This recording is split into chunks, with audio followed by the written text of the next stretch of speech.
Hey YouTube, it's Dimitri, and today we're going to talk a little bit about quant communication, how to do it a little bit better, and why it is important to practice. I'm also going to explain here with a little bit of an example. All communication is not the same. But as an example to this, as an awkward example, I am absolutely awful actually in public in non-quant settings. So I'll give you an example here, maybe two examples. I had a half marathon here a few weeks ago. Had to go in and do a little bit of a checkout here. I left my car parked in the parking lot, going to the convention center, and there's this cute girl standing at the back of a car, and I ended up kind of like walking, have to walk down the aisle, past. I'm starting to get close. She's like standing there waiting, and she's like, hey, do you want to walk with me to the convention center? Sure, love to walk with you.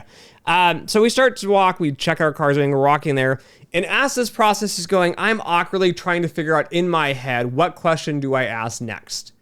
Right? And there were some awkward pauses. And also I am frantically on my phone trying to figure out how to get to the convention center because we're both walking together to the convention center, but like neither of us knew where we were going. And so then eventually I ended up asking a guy and he directed us to everything. But during this process, we're trying to come up with things like, how did you get into running? She's running a 10K, I'm running a half marathon. You know, how's your training going? Where are you from? Are you from Dallas? And so we talk a little bit about, you know, she's lived in Dallas for 6 or 7 years. I've lived in Dallas like 10 years. You know, she's originally from California. I'm from, you know, all over the country and everything. And we're going through this process. And towards the end of it, I made some commentary about, you know, like, oh, how's your training in California going? And, you know, the weather must be great. And she makes some sort of awkward pause. And she's like, yeah, it's great, you know. And then we kind of split and left. And I thought the conversation went great. I'm like, oh, that was pretty good. Like, I'm proud of myself. Because I don't really do that good at these sorts of conversations with just, you know, people that are not quants. And so anyways, we're driving home and I'm starting to analyze the conversation in my head. And I'm like, wait, like, I don't know. I swear she was from Dallas. And then I'm like, wait, she was from Dallas. And then I asked her about her training in California, which obviously she's not training in California because she doesn't live in California. She lives in Dallas. So I'm like, embarrassed. But that's me. It's me in my head. I don't work a lot and communicate a lot with people outside of the quant space because this is really my day job is in my house, working on quant finance stuff, reading my books, doing modeling, even in my standard industry days of running teams, building models, talking to management teams. My wife works in banking, so guess what we talk about? We talk about jobs and banking and finance, and like, this is really my whole life is just this. And I have a lot of other hobbies, as many of you know, but at the end of the day, I don't do great talking to other people. The same thing goes when I go to my kids' birthday parties and like my neighbors and their friends and things come, and I'm like, I don't know what to tell you. Like one of my neighbors is like, hey, I heard you're training for a half marathon. And I'm like, yeah, I'm training for a half marathon. And then she's like, so like, when is it? And I'm like, oh, it's in December. Like, I think December 14th. And she's like, oh, okay. So like, or what race are you running? 5K, 10K, half. I'm like, oh, I'm running the half marathon. And my wife's like, you make this so awkward for this poor neighbor of ours. She's like trying to like have a conversation with me, like pull out, like tell me more. Like, why are you interesting? I'm not great at it, guys. This is the point of this. A lot of students, a lot of practitioners as well in the industry have this awkwardness, which like they're just not used to talking about their work, their job, what they do. And a lot of this just comes with practice. And that is my point here. I talk about it on YouTube a lot. I talk about it. I have career consulting sessions now I have with many of you. I do about anywhere from 2 to 6 hours a week of paid consulting sessions. And I do career consulting and talk to people in hedge funds, senior staff, junior staff, bankers, validators, students. Like I get to talk to the whole gamut of people, which is a lot of fun. I like to have these conversations and get to know people and help with career advisory services. But that's my space. Like I do this every day. When you ask me like, Dimitri, like how's work going? And it's like, you're not a work person. I'm like, yeah, it's good. Like, I don't know what to tell you. Like finance is great. Banking world's interesting. I'm doing consulting on my own now. Like I'm just awkward. I don't do well with that. And then I'm like, oh, your kids are great. Like, they're doing any sports. That's great. They're doing baseball. I secretly think baseball's boring, like most sports. But I can't say that. And so it's hard for me to have these conversations. So the key to all of this and the key to this video is you need to practice, practice, practice, practice. There are a lot of fallacies within the quant finance space. I'll tell you, a lot of people think like you need to be a bulldog and a go-getter. That's not it. We're not the business side. We're not traders. It's why I deviate this channel a lot and say like there's quants, there's traders, there's quant devs. Guys, I talk quant. I don't talk trader and business and finance. I can do it, but it's awkward and it's painful. And I don't care that you think that you manage a bunch of money and you tell me how much money you make and people like try to like bloat and talk about like, you know, how great they are. Quant finance is a very interesting space in the sense that there's this delicate kind of back and forth. This goes on in the finance space as well, but I find the finance space has many more people that are like very extroverted and like, I don't know, they rub me the wrong way. I'm sorry, but you rub me the wrong way, many of you. But a lot of this is like, there's quant spaces, like you're trying to show that you're smart in many ways and people want to have interesting and intellectual conversations, but most of us don't really care about like, you don't need to tell me you're smart. I go to conferences, I go to schools, I do work events because I want to have an intellectual conversation with someone. That's why I'm there. So if you're going to come up to me and tell me you're the greatest person in the world, and let me tell you about my research, I'm the best person out there, I'm so smart, and you're very abrasive, no one's going to want to talk to you, and most quants specifically aren't going to want to talk to you because it's just not how the culture typically works in this space. I'd much rather talk about like interesting research methodologies and things you're working on, and you know what's working, what's not working, like what have you noticed in trends, and you know that sort of thing. Like we like to have nice, laid-back conversations. Now, don't get me wrong. There is a sort of undertone in the background of everyone's kind of assessing where everyone sits in the intellectual quantitative space that's going on. Now, as a junior employee, I'd often miscalculate this and it's like, I know this, I'm really smart at this. You know, I'm not going to say anything like that. And like, that's what I want to talk about. I want to talk about my projects I'm working on because people like to talk about what they're doing.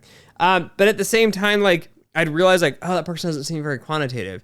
And then I'd talk to them a few more times. I'm like, wow, they know a lot of information about this topic. I know a lot about this topic, but they know a lot about this topic.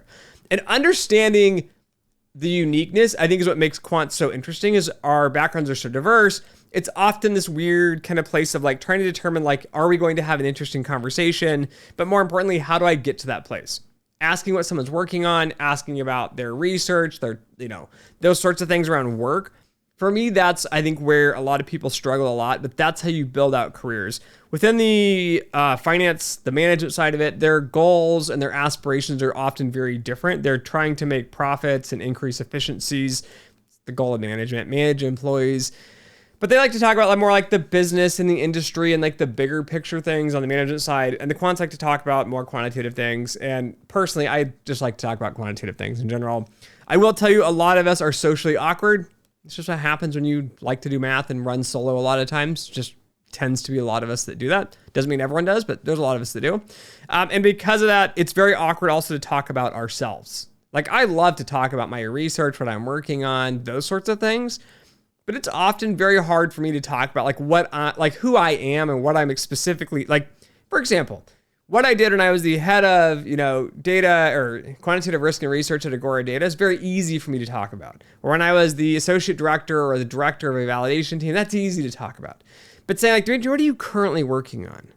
Like, you know, I could get into the details on this, but you probably aren't going to care, so I'm not really going to tell you. Like, I'm in this exploration phase and I'm floating and I'm trying to figure all these pieces out. It's awkward. And it's also awkward for me, like someone's like, oh, tell me why like you're a quant, which we literally had someone do this once, and this is an example of how not to communicate. They're like, oh, are you a quant or not? We're at a quant conference. They're like, what's your degree in? And the guy next to me is like, you know, I have a bachelor's degree, but I ran this firm and I've been a trader for X many years. And then I went and I've done this research and I've published these, you know, these libraries, and like he's telling out this whole story.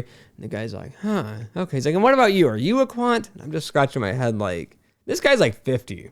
Like, this is not a student. And I'm just like, this is how not to communicate with quants. Don't be upfront. Don't be awkward in those sorts of senses. Like, just learn to talk about the work and like what people are working on. And as a student, the easy part of this, again, to get the practice, is just going to be talking about like, I'm a student, I'm studying, you know, quantitative finance, risk management, or whatever at this company.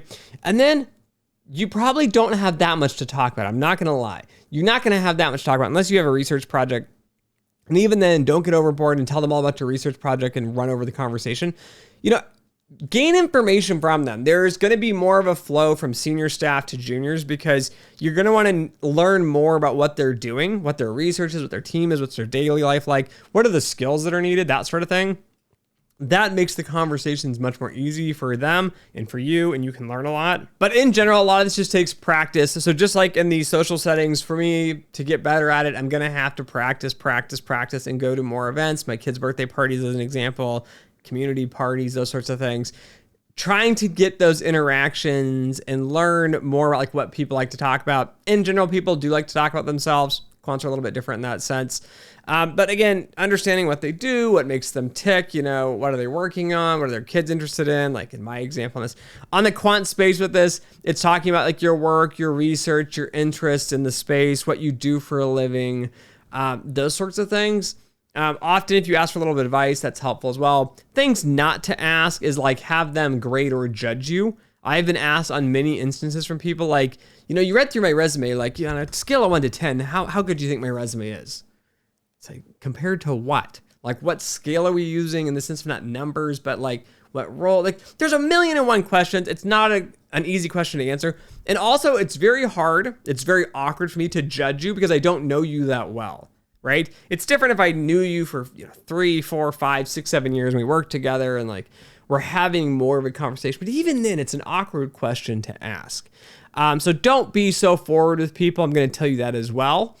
You are being judged in life in general when you're talking to anybody. So often it's better to say less than it is to say too much. And this is coming from someone who talks way too much. So anyways, learn to practice. Try to get into these conferences. When you have industry practitioners come ask questions, talk to them afterwards. This is great practice. There's no pressure. I'm not hiring you. I'm not promoting you. But learn to have those conversations and do that sort of practice there. So anyways, thanks for listening. Thanks for watching. And as always, until next time.